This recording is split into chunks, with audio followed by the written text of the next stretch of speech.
నిర్మల్ జిల్లా ఖానాపూర్లో ఆధారాలు లేకుండా తరలిస్తున్న 6 లక్షల రూపాయలు స్వాధీనం చేసుకున్నారు ఎన్నికల అధికారులు.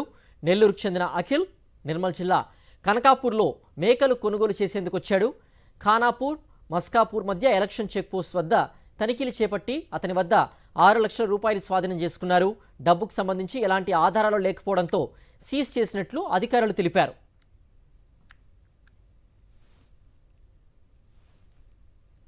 మస్కాపూర్ ఖానాపూర్ చెక్ పోస్ట్లో విధులు నిర్వహిస్తున్నాం. ఇందులో భాగంగా నెల్లూరు నుంచి నిర్మల్ కనకాపూర్ కు మేకలు కొనుగోలు చేస్తామని అఖిల్ అనే వ్యక్తి దగ్గర వెహికల్ దగ్గర ఒక 6 లక్షల డబ్బులు దొరికినవి. అవన్నీ ఎలాంటి మేము అడిగినాము, ఎలాంటి ప్రూఫ్స్ అయితే ఇప్పుడు ప్రజెంట్ చూపట్లేదు, ఉన్నాయన్నారు కానీ అది చూపట్లేదు.